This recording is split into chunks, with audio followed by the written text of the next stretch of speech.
podcast chez la Système Family. Aujourd'hui, on traitera de Octobre Rose et notamment du cancer du sein. Hello la Système Family! Aujourd'hui, je suis avec toi pour aborder un sujet important du mois d'octobre et qui nous concerne toutes, le cancer du sein. Je suis avec toi pour t'apprendre à correctement t'auto-palper.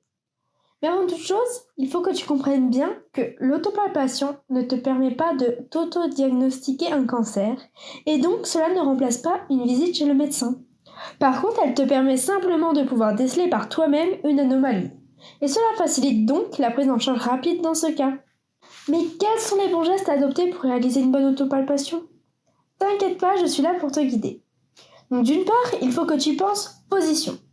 En effet, pour que ton autopalpation soit réussie, tu dois être assise ou debout face à un miroir, avec les bras le long du corps et le dos droit, ce qui peut faire apparaître des asymétries anormales. Ensuite, il faut que tu observes. Tu enfiles tes lunettes ou tu prends une loupe si tu ne vois pas clair. Regarde bien s'il n'y a pas d'écoulements anormaux au niveau du mamelon, des taches, des croûtes, des crevasses, des plis ou d'autres éléments inhabituels. Ensuite, tu dois toucher. Lève ton bras gauche et commence à palper doucement avec ta main droite en commençant par l'extérieur de ton sein en revenant vers l'intérieur. Tu ne dois pas oublier également d'examiner la zone située entre l'aisselle et le sein, mais aussi ton aisselle seule. Surtout, n'hésite pas à varier le niveau de pression entre superficielle, moyenne et forte.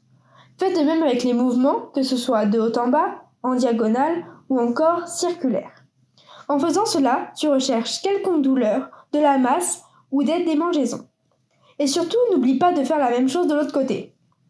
Pour finir, tu dois presser, et je ne parle pas du citron. Pour finaliser ton autopalpation, je te demande encore un tout petit effort. Pressez doucement tes mamelons pour être sûr qu'aucun écoulement ne se produise, qu'aucune douleur ne survienne, mais aussi voir s'ils ne sont pas enflammés ou rétractés. Alors je te conseille de commencer l'autopalpation à partir de l'âge de 20 ans et de la réaliser chaque mois après la période de tes menstruations.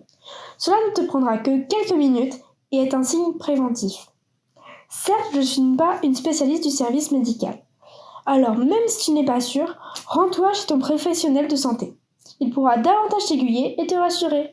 Il vaut mieux prévenir que guérir. C'est pour ta santé, alors pratique-la! On se retrouve bientôt pour un nouvel épisode. Et surtout, n'hésite pas à consulter nos réseaux pour plus d'actualités.